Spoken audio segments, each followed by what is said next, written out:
and I must say it has been a very, very constructive one. And let us look forward for more insightful discussions from our industry leader coming up on our way.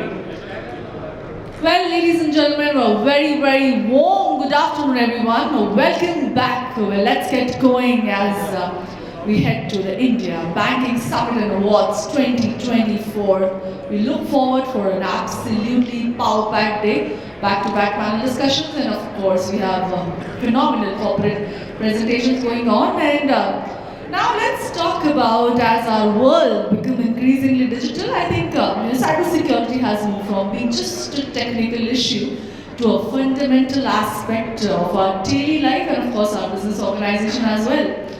Well, cyber threats are evolving at an unprecedented pace, and the need to look forward for a very robust security measures have never ever been really so urgent.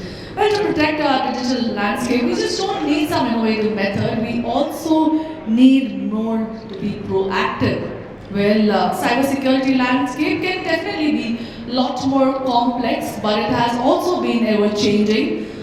Vigilance and adaptability is the key. Well, let's get going right now. I think we have phenomenal industry leaders talking about the same.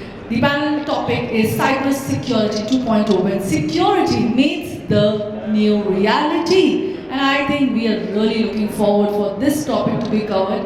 Let us get going, calling upon our industry experts on the stage one by one. So ladies and gentlemen, I'm calling upon Dr. Atul Naik, CISO and DGM IT Security and Training, JALGAON Sahakari Bank. Can we have a huge round of applause for him, sir?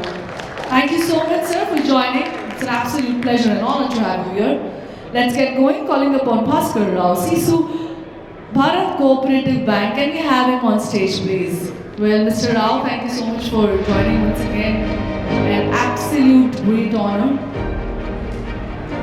Moving ahead, calling upon Akhil Kumar, VP-IT, Mizuho Bank. Well, so it's an honor to listen to our industry expert. We all want to deeply dive into the topic of cybersecurity. Also, now calling upon Deval, Cybersecurity Advisor, TJSB.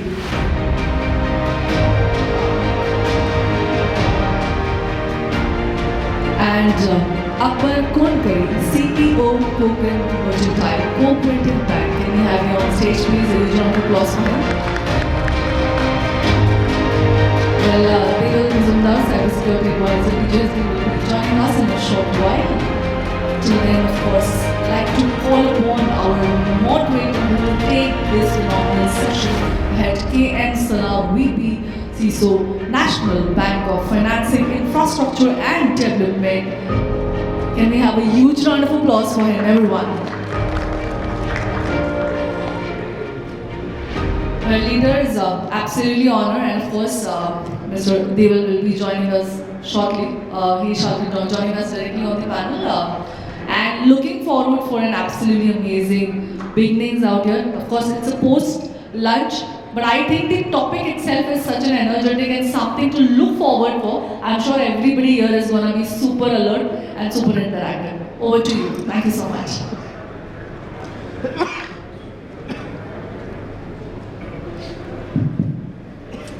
Yeah, good afternoon, ladies and gentlemen. As the hostess said, it's a post-lunch session. That to a topic like cybersecurity, she told so many things about cybersecurity, but I know very well that it's a boring topic. So there are other possibilities that you are all waiting for a peaceful nap, but we will try to avoid it. We will let you not allow to have a peaceful nap. I am Salam, Chief Information Security Officer, National Bank for Financing, Infrastructure and Development. Since Mr. Deval is late, first we will start with an introduction. Some of you may be thinking, which is this bank, National Bank for Financing, Infrastructure and Development? I will just give an introduction with 2 sentences. It's a all India financial institution constituted by Government of India in 2021 for infrastructure financing. Started operations in December 2022. I joined NaBFID as CISO in January 24. prior to which I was heading Security Operations Center and Network Operations Centers of Union Bank of India, a leading public sector bank. Now, before starting our session, I request our panel members to have a self-introduction. Sir. Hello, I am Atul Naik, Dr. Atul Naik. I am a CISO from JALGAON Sahakari Bank, and I am having experience related with information security, information technology, and I have some experience in academics also. That's why PhD is there. Over to you, sir. Good afternoon. This is Bhaskar Rao from Bharat Bank. I'm a CISO of the bank, and I look after the entire security landscape of the bank. Thank you. Akhil from Mizuho Bank. It's one of the largest Japanese bank. I'm taking care of IT governance and cybersecurity for India and some of the APAC. Good afternoon. First of all, apologies for being late. I'm currently a cybersecurity advisor at TJSB Bank, and prior to that, for almost a decade, I was CISO at IndusInd Bank. Good afternoon, everybody. I am Akbar, Chief Executive Officer of Kokan Mercantile Cooperative Bank. We are based in Bombay, a multi-state cooperative bank. What do you say? Yeah, again, good afternoon, ladies and gentlemen. Actually, in a lighter note, I was informed by Sinex that I will be a panel member, and they gave the topic. I started preparation.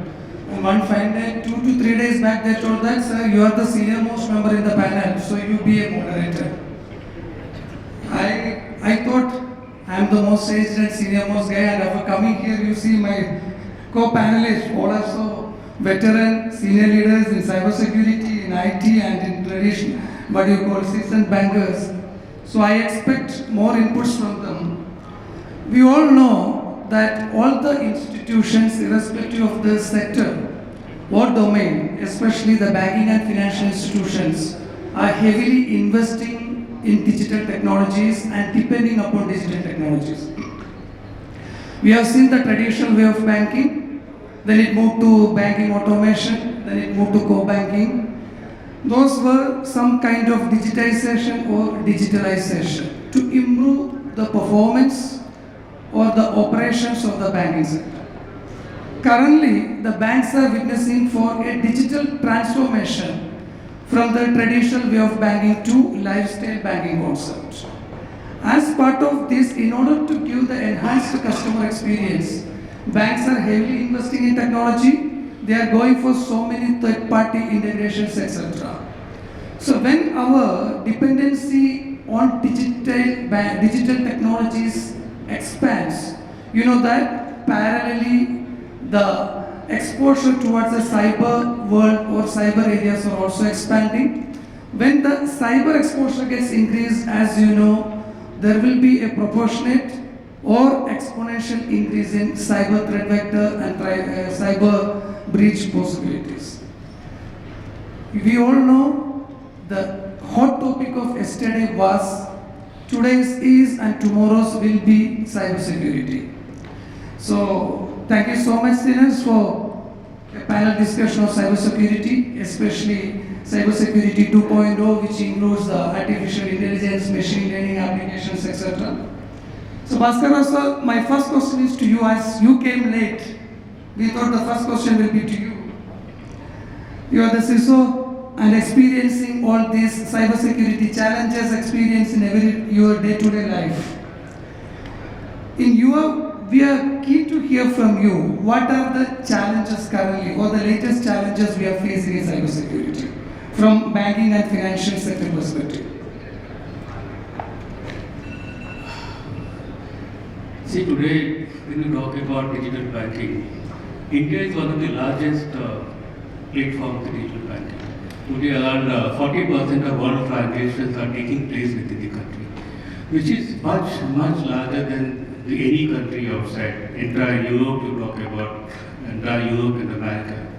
See, the way we have increased, similarly the attacks have also increased in the entire banking segment. We talk about internet banking, mobile banking, UPI is one of the great innovations which took place. The way transactions are taking place gone out of proportion. See, today, what is happening, the hackers are becoming more and more advanced than what the CTOs or CIOs are. They are using much more sophisticated technology. There are multiple layers have been started. You talk about phishing attack, you talk about smishing attack, and then malware. So many kinds of attacks are taking place. And it is becoming difficult for the bank to actually, the role of a CISO is basically to protect the customer interests and also the infrastructure of the entire bank. We have been working on it, a lot of technology have been implemented at the banking side.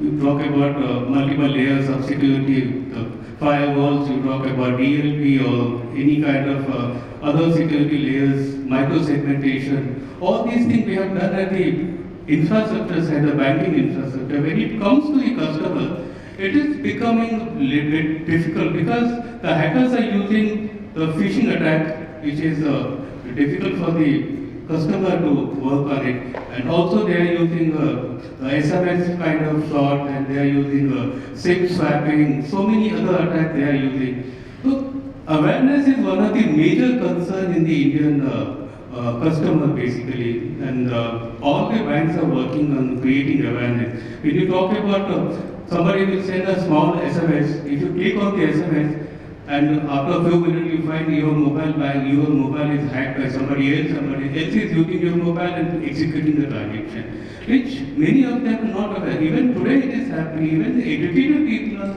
getting these kind of alerts, these kind of issues. Similarly, you talk about phishing, many people are there. Nowadays what is happening, the hackers are using AI-based phishing attacks, so that it will create more and more difficult for the user to actually find out what is happening.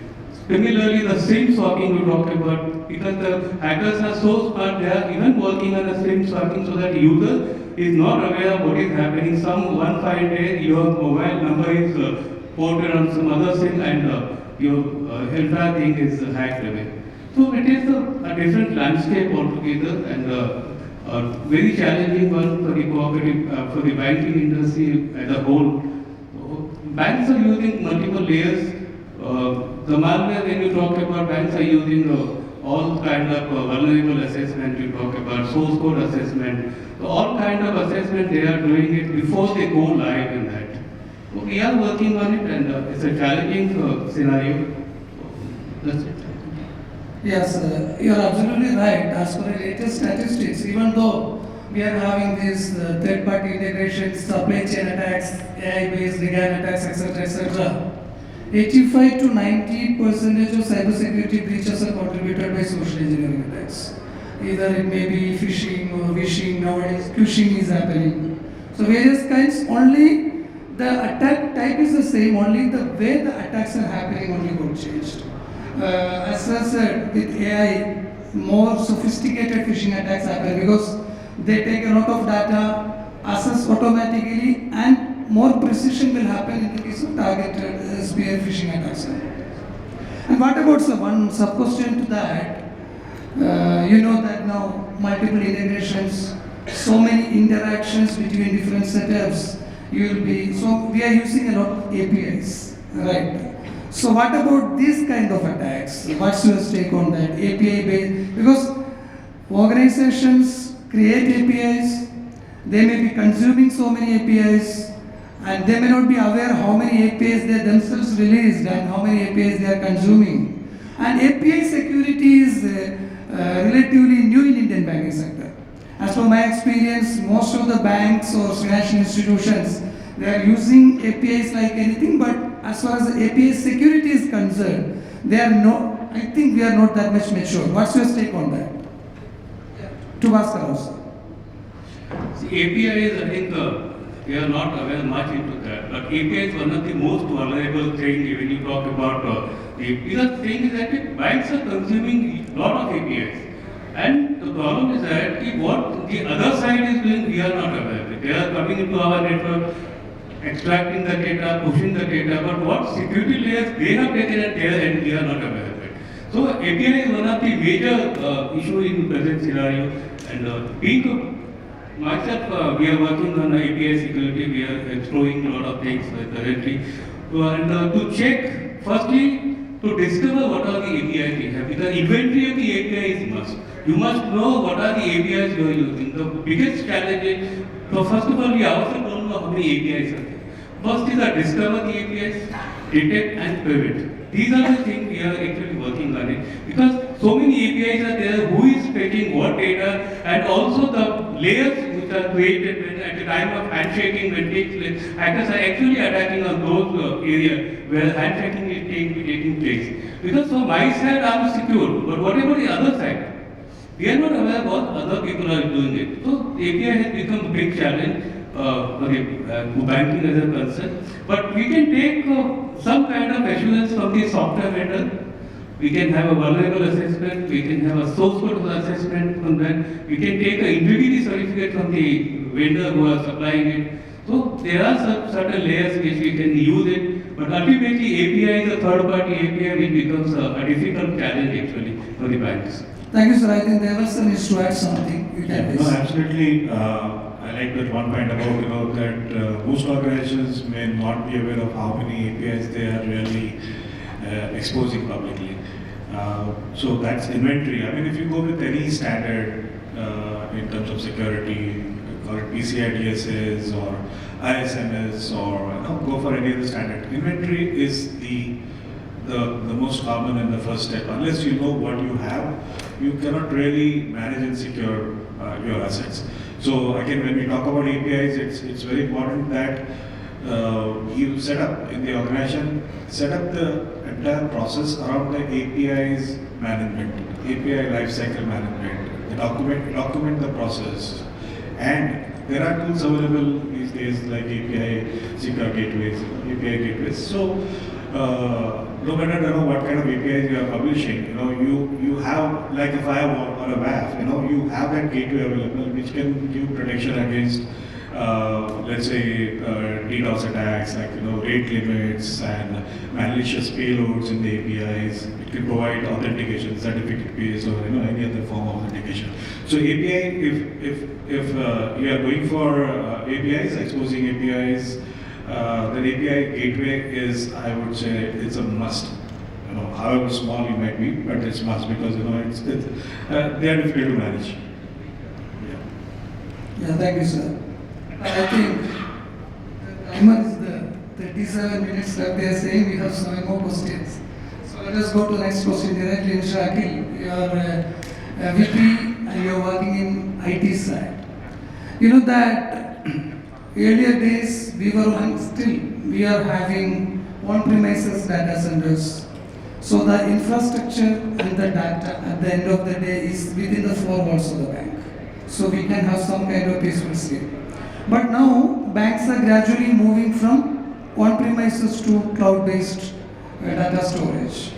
Either cloud-based data centers or totally plug-and-play SaaS-based applications and all. But the data is going there. And we do not have much absolute visibility where the data resides.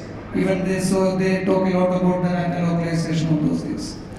So I'm very eager to hear from you. How can we ensure the sovereignty of this data, especially in the current era of digital technologies? So for this, first we need to understand why this requirement for sovereignty of data come.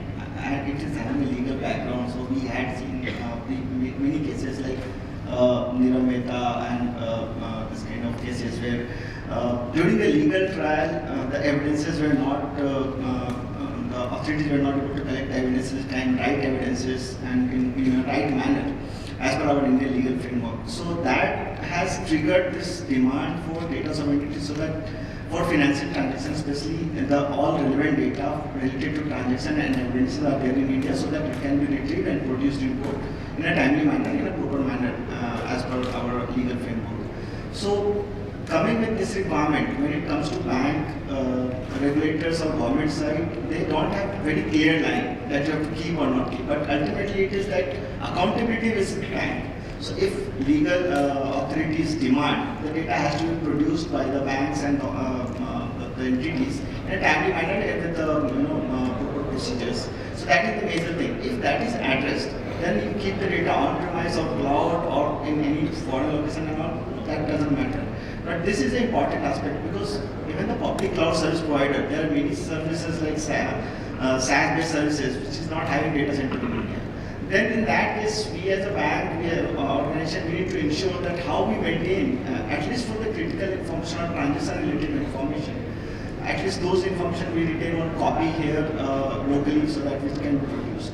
So, and this is more on the transaction side, business side data. No one is bothered about like my HR data or internal application data or if I do login, at least those data. But mainly from business transaction perspective, financial transaction perspective, the organization should have a capability to produce the data to authorities in a timely manner and in the proper procedures. That's the main thing. Yeah, right. I think once DPDP rules and framework comes into light, this entire scenario will get changed. We hope so because now only DPDP Act is available, which is just enacted, not enforced. When the rules and framework comes, so many complexities and complications are expected, especially if it is going to embed banking sector like anything. Yes, so one aspect which is getting added, or complexity which is getting added is like taking consent and having the proper data ownership assigned. So because as of now, banks are taking decision where they want to keep the data and how they want to keep data, how they want to use the data. Then the data owner itself, the user, becomes a party to it and taking consent becomes an additional level of operational, I will say, over it, that is required. Audience, I think you are all able to hear, right? Because no response from you can note down your questions at the end of the session, you can ask questions. And we will also be asking questions to check your awareness level in security. My third question is to Akbar sir, is a what you call seasoned banker actually. But my question is related to security. The audience may be thinking that the question to a wrong person, but I know that it is to the right person.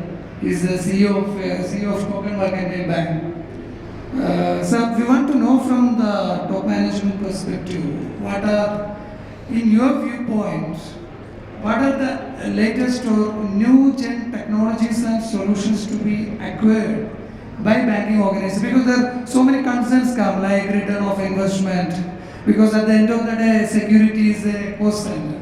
We are not bringing any business to you, and sometimes CISOs block business also. They don't allow to do the business. So in your perspective, how you evaluate, what are the latest technologies by keeping this, what you call return on investment, all those things considered, how to proceed further? Thank you, Salam. Since I am not a technical person, but from the perspective of a CEO, I can say that since the growth rate in which the digital transactions are increasing, in a double speed, the digital frauds are also increasing. As reported by Reserve Bank of India in the latest annual report, that the digital fraud has increased by 5-folds. So there should be some solution if we afford or we don't afford, but we need a protection and security for the data and the fraud protection. So it is necessary that we must adopt the AI and ML, this thing, cybersecurity. They have a different cybersecurity solutions for it. See, apart from that password era, it has changed now. AI, they look after the users, users pattern, and they stop the transaction if they find that this is not a proper user as per their history, so they can stop the transaction. So there are a lot of securities. AI and ML can help us very well in stopping the digital frauds. In many ways, password eras are gone now. It is the time that human, what we say is that biometric fingerprints, iris and facial recognition. Now these are the latest things, and with the help of AI and ML, we can stop these things, digital frauds, or prevent from it, at least. So, Thank you, sir. Deval, sir, I think you can add something related to the latest technologies in cybersecurity area. Being your, I think sir was late, he was the CISO of IndusInd Bank and now you are acting as a cybersecurity advisor. So you have 30 plus years of experience in security. Please throw some light on I think this. sir covered a lot of names and words. I think that probably covers everything. AI ML is the the buzzword. Every tool has that name, AI based. But that the security tools have been using some kind of data lake and some kind of intelligence based analytical features for years now. It's just that now they have to all prominently tell that we are also using AI. And of course, when it comes to the Gen AI, then it's going to be a very, very different ballgame. Like, how do we use the Gen AI for defense? So the attackers, the hackers, they don't have any rules and regulations that binds them, right? They can do anything they want to use the technology in the worst possible way. But when it comes to the organizations, there are rules and regulations coming up, the guardrails coming up. Even if the organizations develop tools or deploy certain solutions based on AI or Gen AI, they still have to be within those guardrails. So those limitations, they do come into picture. So, well, apart from that,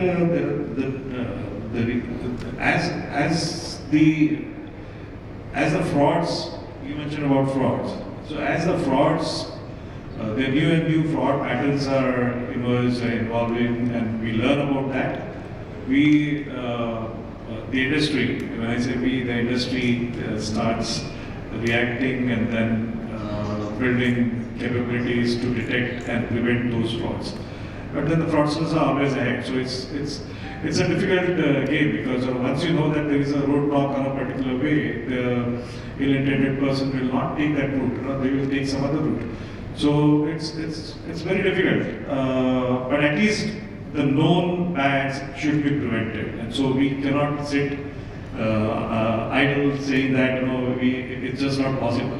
It is possible. At least prevent what is known bad, and the rest is best effort. That's where we can use the AI and the data that you have based on that, some kind of predictive analysis and some kind of identifying the outliers, just like they in the operations they do in the fraud management, right? I mean, they identify the financial transaction patterns and all that, and try to see what's unusual or what are the anomalies, and try to detect and catch.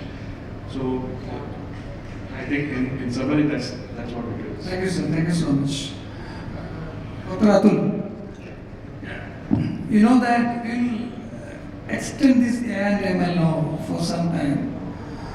You know that all the banking and financial institutions started using this AI and ML, let it be the security side or fraud risk management side. In security side, we have AI and machine learning since long we were using actually as part of various solutions and tools. So I'm interested to know from you, what is the actual role of AI and ML in cybersecurity tools and technologies are concerned? How can we use in a positive? Okay. Going on a simple definition of AI would be a sort of artificial intelligence that in which we try to emulate the human intelligence using a computer system. That is the simplest definition of AI. And it is not that AI was not there earlier. AI was there since last few years. Only we were not using the term AI for it. And you will typically find that many of the systems that we are using today, they are using something like user behavior analysis. They are trying to catch up any user behavior which is not normal. This is a sort of AI only. they are trying to capture up the behavior of the user which is not normal. So if a user is working on his system from say 10 to 5 and at 10 p.m. in the night or 11 p.m. in the night his system login is activated, then there is a need to check it up. So such type of cases definitely AI can help. You may not check each and every case. It will identify those cases where proactive action is required from IT security team. That will reduce a lot of work for the IT security teams, definitely. And I would just like to add up one more point. Please. We have some share. Statistical anomaly behavior. That was also something that was there inside our firewalls. They were trying to detect it up, but the firewall vendors were not pushing it up as a AI technique or AI used inside their firewalls. It was being used inside that. We were using these techniques earlier also, and these techniques are now getting branded and we are pushing up with AI/ML as an additional thing onto it, right? And to add up, as a CISO, I would like to say a few things. All of you have seen three monkeys from Gandhiji. Gandhiji had talked about that. So, as a CISO, we have to keep our eyes open. What is happening everywhere, we have to look at it. Then you have to keep your ears also open. You have to hear what others are saying about your organization. Good, bad, ugly, on social media or on dark web, you can say. And you have to keep your mouth shut. That is very, very important. You have to listen up from others about their systems, their flaws, their errors, but you have to keep your mouth shut as a CISO about your systems. That is why you are getting paid. That's what a senior MNC CISO told me a few years back. Okay. Yes, please. Bhaskar. See, I think in the, as I said, AI is playing a very big role in the present scenario. See, the way AI is moving in the technology, similarly the AI is moving and used by the hackers. They are using 2 times ahead of us. See, what is happening, when I said people are using AI-based phishing attacks. So there are multiple layers required in the security arena. When you talk about emailing, there are applications available, security devices available, where the moment that email comes, at the gateway level, the cloud level itself, it should scan, detect, and at the gateway level only it should delete it. There are applications available, and in fact we are also using. So that kind of analytic intelligence is definitely required. It should scan the entire email. If it finds something suspicious in that mail, either it put in the spam or put in the deleted mode. It should not come to a mailbox only. That is one of the areas we can think it. Apart from that, there are multiple layers if you talk. See, as I said, we are using so many equipment, so many devices, we are using so many applications we are using to put in the entire infrastructure.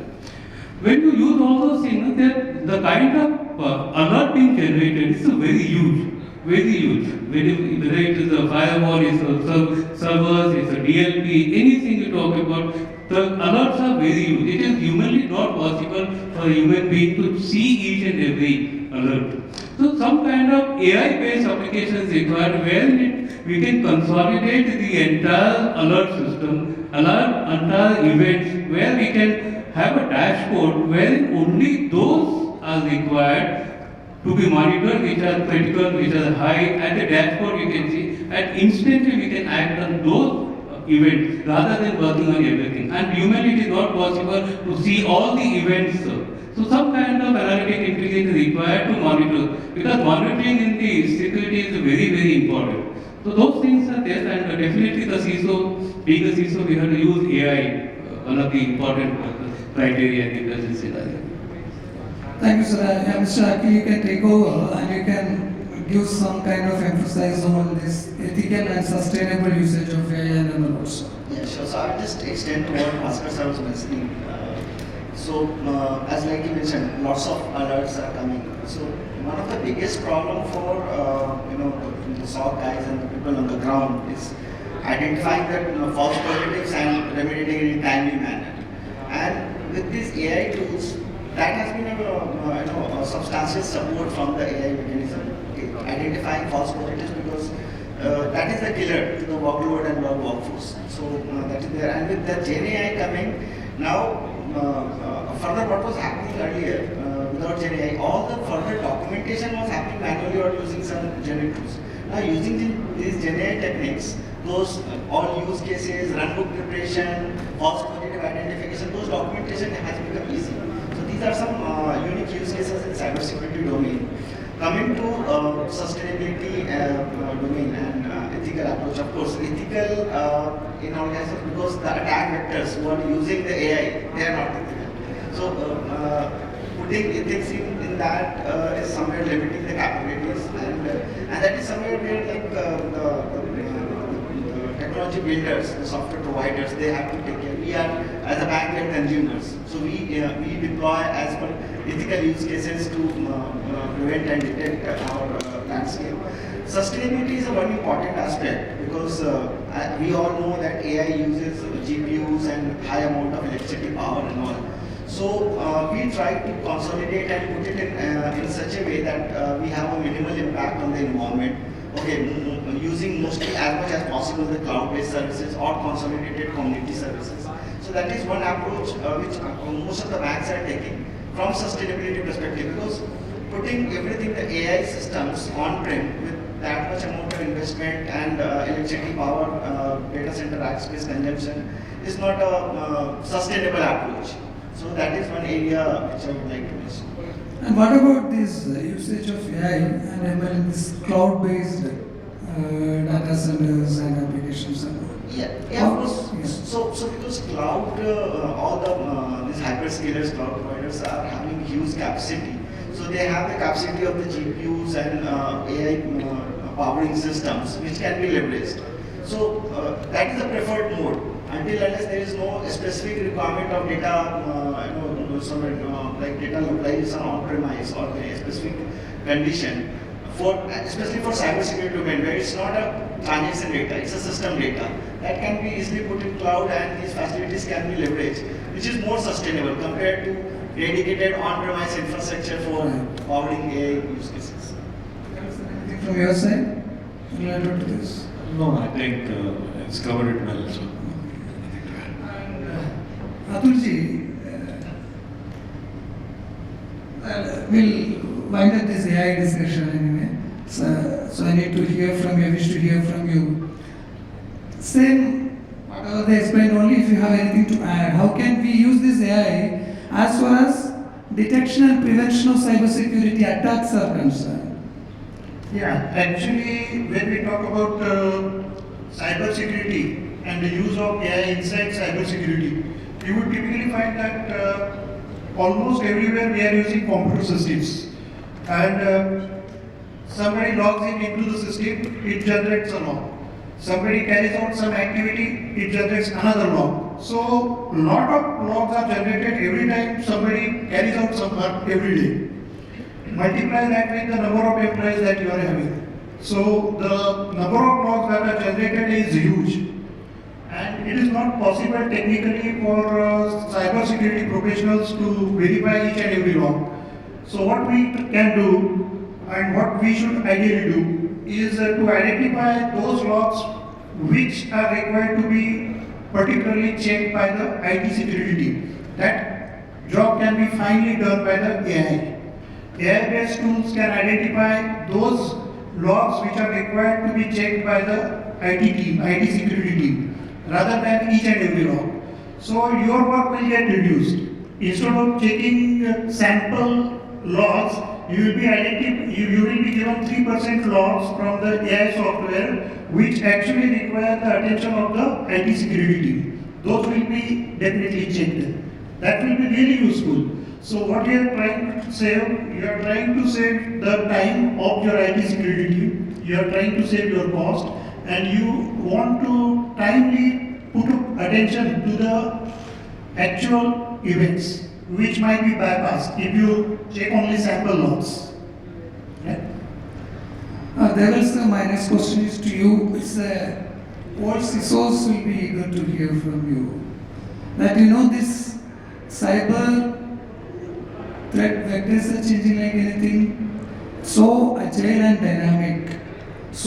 different kinds of attacks. Every day is transforming, like this polymorphic malwares. Similarly, sophisticated phishing attacks are coming. Now phishing is happening. So one team is always at the receiving end, is security teams and CISOs. And I think some regulatory authorities have started fixing accountability on individuals also. At least in some foreign countries, if something happens wrong, regulatory authorities not only penalizing the organization, of course, in our banking sector, the regulator is so stringent, and somehow that's pressurizing the organization to invest more in security and to bring the maturity in security side. Otherwise, they will be depending upon the return on investment of those things. So it's not far at that one fine day when we go to the main road, some CISO will be controlling the traffic as part of his what we call community program. Regulators are having all the powers, we cannot question them also. So in this environment, in this dynamic environment, how CISOs can build confidence? What's your take on that? Well, I think the CISO, first of all, he has to be confident himself. And CISO, as traditionally, if you see, maybe 15 years ago or something, that position in India at least, that got formed. And then after that, 2011, the Gopalakrishna Committee report on various IT and security aspects of banking. All that kind of raised awareness among various stakeholders within the banks. Now, who would take the lead? So it was a CISO and everybody was looking at. Okay. So CISO has been since then, I would say, a catalyst of cultural change in every organization. No, you look at awareness programs. Who drives awareness programs? Is a CISO. Awareness, I mean, on the cybersecurity. Right? Who arranges the sessions for the board on the awareness, on the updates? Is a CISO. Who sends out or prepares the mailers for customers? Is a CISO. Right? For the top management, is again the CISO. What about the partners? Many of our partners, let's say a software developer firm, if it is a small-time software developer firm, they may not have all the resources to actually, securely conduct their business. But when they are doing business with the bank for many, many years, it sort of becomes an indirect responsibility for the banks to help the partner to achieve that level of security which is acceptable by the bank as per the bank standards and the regulator standards, the guidelines. So in the process, what happens is, the CISO's role has evolved over many years. It started with purely technical role, okay, focusing on firewalls and your gateways and email security and web gateways and all that. But slowly, it emerged as, especially in banking, it emerged as a risk manager. So you mentioned about something happens and an individual is held responsible. But if the CISO handles a situation or an incident in such a way that as a risk, as a proper risk, an incident which is managed as per your risk management policies and processes, then nobody can actually point a finger at the CISO and hold him responsible. Because ultimately, the cases that we might have been hearing, where probably we don't know the inside stories, but from what we have heard, it's probably that the management was not made aware of the issues. And if you keep something to yourself, and tomorrow if something happens, naturally the management and the regulators will point the finger at you and hold you responsible. Nowadays, going further, while it is still a risk manager's role, it is becoming more and more a compliance manager role. Right? More and more CISOs are now spending maybe considerable time, like 30, 40, 50% of their time in ensuring and managing various compliance-related activities. non-compliance is also a risk. So in a way, they are still managing the risk of not being a non-compliant organization. But still, the compliance and various regulatory bodies and various guidelines and various standards that they have adopted and their own policies of the organization's policies. So they face a lot of audits, so it's like, internally, they are constantly facing various audits and assessments, and you have gaps, there will be gaps, and then they're constantly busy, solutioning and trying some workarounds and compensating controls and all that. On the other hand, you're still responsible for the attacks which are originating from outside. Those are the real, actually, threats to the organization. So while compliance is not optional, it is still mandatory. You still have to ensure that you get sufficient time and figure out the resources, how to make the resources available to you. The best would be to partner with experts, right? You cannot in-source everything. You need to have partnerships with external experts who are updated and all that. And that's how I think they can scale up their defenses against the evolving threats.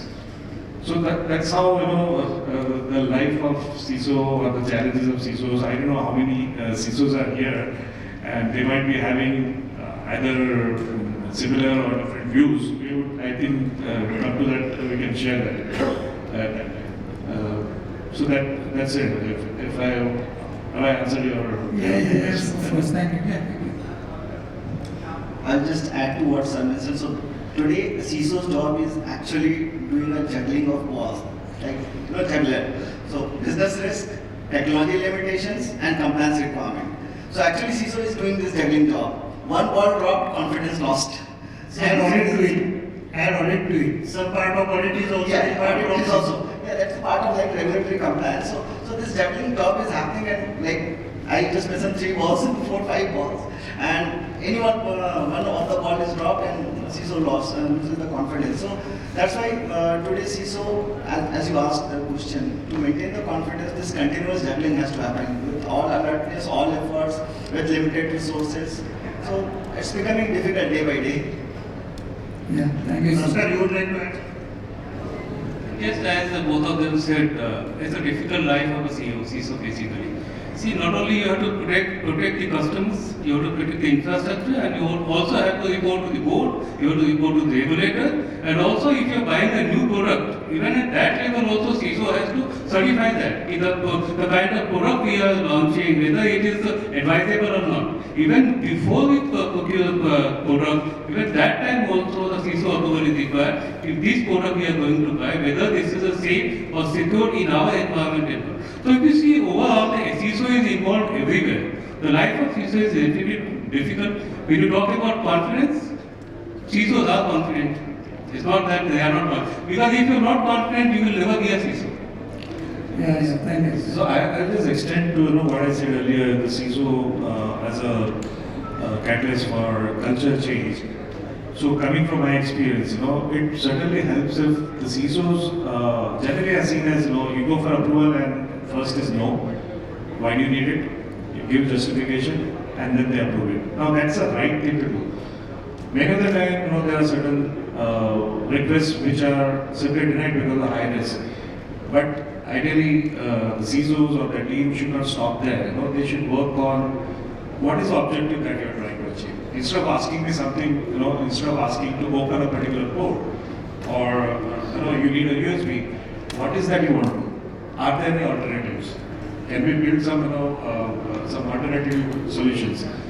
If you start working with the business or the core IT infra team and understand what is the need and if it can be achieved in a different, safer way, then that's what the other side wants. And that's where they will feel that next time they are either stuck or they are looking for something to do something new. Innovation we spoke about, right?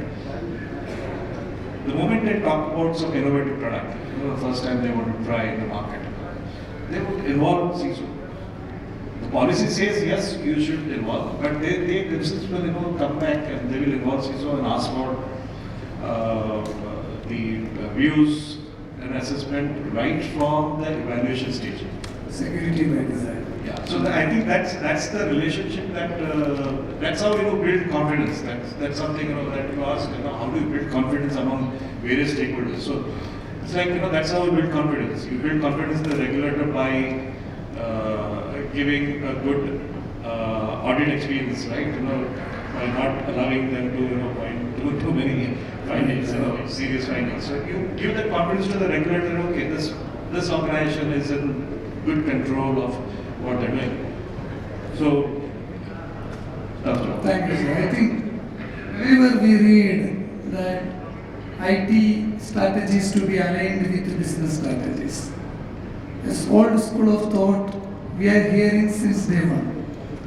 But I think that has changed because at that time IT was a support function. Now, rather than support function, IT is a business enabler or business driver.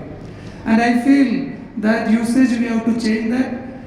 IT strategy should be aligned with the business strategies and vice versa. It should be a two-directional alignment. I don't know whether Akbar sir will agree with me or not. He is a CEO. So being a CEO, you tell me what are your expectations or the expectations of a top management from the security teams? Actually, sir, the CISO is a part of top management. He should be responsible for making a policy, cybersecurity policy and the entire IT policy. Apart from that, a CISO should do compliance to the board as well as to the regulating authorities. CISO is a senior level person developing and implementing the programs which secures the system. Right, sir? Exactly. It should be, and when we are confident that our CISO is taking care of every threats and he has secured our program, so we can look forward for some other business. The CEO can look forward. We feel like our depositors are secure, their money is secured, so we can have our attention to some other business, improving our business or growing in some other areas. Means the CEO can sleep when CISO doesn't sleep. Yes. He will ensure that CISO is not sleeping and he will sleep. Yes, of course. Thank you, dear friends. I think that's all from the side of the panel. We have 4 more minutes. If any of you have any questions to the panel members, for next 2 minutes you can have.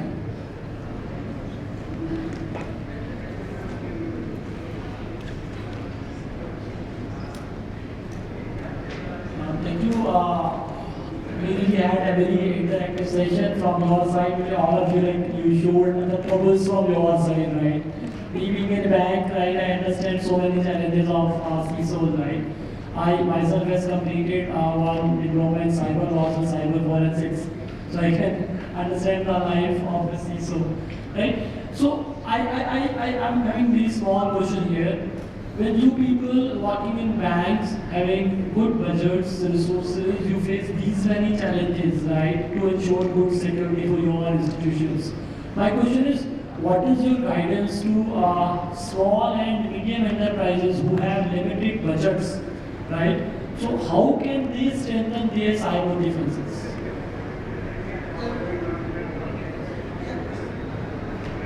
It is simple. You have to be proactive. You have to take a proactive approach. Keep your systems patched and have a defense in depth approach. Layers of security. And just ensure that you learn about all the types of crimes, attacks happening and take care of them. That will be more than sufficient. And your regulator will also be coming up with new alerts, advisories for the banks. You have to abide by them. So indirectly your security will be taken care of if you are proactive on your own. Thank you, sir. There was a 30-second response. Yeah, so I think with limited resources, that's what the question was, right, for the smaller organizations. So I think there are solutions nowadays fortunately available, which are indigenous solutions, locally developed, made in India and all that. And there are scales, various categories, based on what budget you have and all that. So, if an organization spends some time in carefully evaluating what options they don't always have to go for the best of the best or top 4 categories and all that. There are very promising and very impressive solutions which are available for everything, all the controls and everything. And there are SaaS-based services which you can change if you are not happy with that. Partnering with having a large team of in-house resources is going to be very expensive, not only in terms of cost, direct cost, but indirect cost. So partnering with experts, leveraging that partnerships for services and the tools, you evaluate the tier 2, tier 3. When I say tier 2, tier 3, I am saying not capabilities, but cost. And sometimes, you have to let go of certain, like 80-20 rule.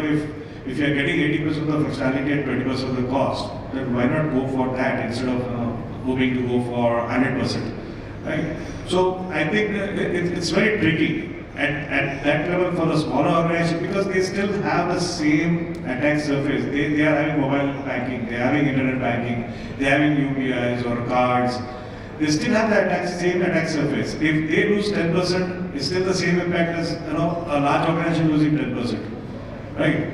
So, I'm talking in terms of if there is a financial loss, it's not in absolute numbers which matters. A 1 lakh loss for a small organization is still significant than a 1 lakh loss for a very large organization. So they still have to cover all their points of exposure, meet the compliance requirements, but go for solutions which are matching the organization's tier. Right. Yes. Adapting technology is nowadays a need of the hour. Exactly. We have to do that. And what about the expenditure? Expenditures we can amortize in several years, but we'll have to adapt technology if This we want to be secure. CEO versus CISO discussion will be a never ending, and we have entered into the overtime. So we will continue the discussion afterwards. Friends, last 60 minutes we had some sort of detailed discussion.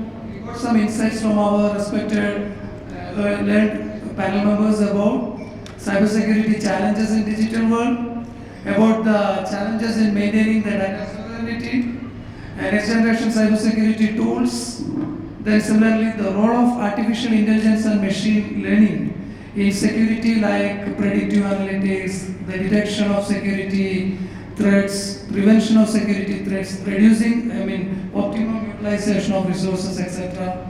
In detail, we discussed about how the confidence can be built by CISOs and CISOs, and the perspective of the top management also, as far as the security operations are concerned. Thank you so much to all of you, sir, for your valuable guidance to the audience. Thank you, IBS, for giving such a wonderful opportunity. And last but not the least, thank you so much to all our wonderful audience for a patient listening without sleeping. Thank you all. Great, fabulous. And just I think if there is any one quick question, we will love to take it. Yes, Because I think this was really insightful. Just a minute. We have? Yeah, fabulous. We have two. Jamtara I think Jamtara सबने सुना होगा. They are working 24/7. Sir, mic. We are getting you the mic, sir. We'll love to hear it. Your name and organization name, so please. I am Obi Virendra Singh from Bangalore. Hello, yeah. Jamtara, I think we heard about the Jamtara. The new is Meva. Two places are known for the cyber frauds. Most of the fraud took place, 80%, more than 80% from Jamtara itself. What is the banking fraud only? They are working 24/7. And we are struggling for 5-day banking. Okay? We are stuck 10 to 5. We are struggling for that. We are worrying about our sleeping. Yes, आराम से सो जाए. But they are working 24/7 to defraud our banking system. तो ये कहीं match करता है क्या? Do we have anything, any extra mile efforts to stop this? क्योंकि वो तो कर रहे हैं 24 घंटे, हम नहीं कर रहे. तो सीसो वाली बात है कि तो लाइटर नोट पे करें कि सीसो हो या दिल आके टूट जाता है, पर टूट रहा है. बड़ी फिल्मी अंदाज में सवाल Yeah, you are absolutely right. I just need to add a sentence. There is a saying, an attacker needs to be lucky only once, but we, the defenders, need to be lucky every moment. So always, the hackers are far ahead of us. They are very sophisticated. Organizations, maybe because of the institutional restrictions, regulatory or governmental restrictions like GFR guidelines, etc., we may not be that much fast. So I feel we cannot overtake them, but we should not be behind them. We should be at par with them. That will be helping our organizations. Thank you. I'll just add to that. When we talk about frauds, it's the human element. So humans are the weakest link. Okay, and most of the frauds, if you see, there is either a greed or lack of awareness that actually, makes people fall for it. Like IPS officers falling for some fraud of some crores of rupees, IT professionals falling for the fraud. Now, these are not hacking into their account and pulling out the money and all that. It's a fraud that is human-based, right? I mean, you lure somebody into something and that person will give away. So these kind of fraud, they simply make a call and ask you to they lock something and ask you to give the OTP and something. So most of it is about the human weakness. There are solutions, and if it would not have been for that, if the banks would not have implemented fraud detection solutions, because they almost many banks they have implemented the fraud detection solutions where they detect anomalies from where it's logging in, and suddenly another in 1 minute the logging is happening from some 500 kilometers away. That's not possible. So these kind of solutions are there. You might be getting calls from your credit card companies about certain transaction which is not usual. So these solutions are effective, working, but when the human intelligence fails or awareness fails, then no solution can help. So it is difficult, and as I say, the hackers, as you also say, hackers are always a step ahead because they will always find new ways of benefiting when they see the old ways are not working. So that's it. Thank you, sir. And one last question: you are for FIDE banking or against FIDE banking? I think it's more in regards. I'm sharing the facts. I am already having FIDE banking. I am the only bank in India who is having FIDE banking. Thank you. I think it's more to do with One thing I culture wanted to security. clarify, none of the CISO's job is 10 to 5 job. CISO is 24 into 7 to 365 job. I agree, and दिल हो या CISO हो, don't worry, नहीं टूटेगा, हम बने रहेंगे. But fabulous, can we have a huge round of applause for entirely super amazing panel discussion. And to felicitate the entire panel, I'll call upon Ankur Agarwal from 𝐒𝐞𝐧, Senior Vice President, Conversation Messaging. Can we have you on stage, please? A huge round of applause for Mr. Agarwal, please. I request one by one to felicitate our super fabulous panelists out here. Requesting Mr. Dr. Atul Naik, CISO and DGM IT Security and Training, JALGAON Sahakari Bank, to receive the memento. Thank you so much, sir. It was really great having you here, and let's get going. Requesting Bhaskar Rao, CISO Bharat Cooperative Bank, to please join us on center stage and accept the memento.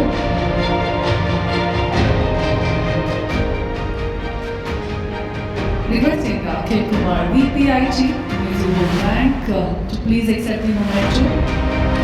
Fabulous and very insightful discussion set. Thank you.